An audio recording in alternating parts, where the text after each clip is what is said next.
Market મંડળીઓ કાયદેસર કરવી પડશે તો કરશું. એમાં કે રાજકીય કોલી ભલામણ અહીંયા ચલાવતા નથી. અને નવી ડેરીઓ ચાલુ થતી હોય ત્યાં કહીએ છીએ ભાઈ કે તમારી ડેરી ચલાવવા માટેની ભલામણ કરશું, શરૂ થાય એના માટે. પણ એ ડેરીની અંદર ભેળસેળ આવ્યું પકડાવાનું તો પછી અમારી પાસે ભલામણ લઈ નહીં આવતા. એક બેંકના ચેરમેન તરીકે કહું છું કે દૂધની અંદર ભેળસેળ આજે નહીં અને કાલે નહીં. કારણ કે દૂધ આપવા લોકોના ભવિષ્ય સાથે આરોગ્ય સાથે ચેડા કરવાના પાપમાં આપણે નથી પડતું. દૈનિક 4.29 લાખ પ્રતિ દિવસ એ સરેરાશ આપણું દૂધ.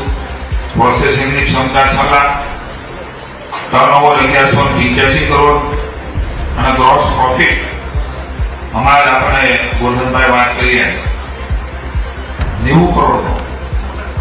હવે આમાં 5 વર્ષના આંકડામાં 75 કરોડ અને સભાસદોનો ભાવ 34 કરોડ આવ્યો હતો.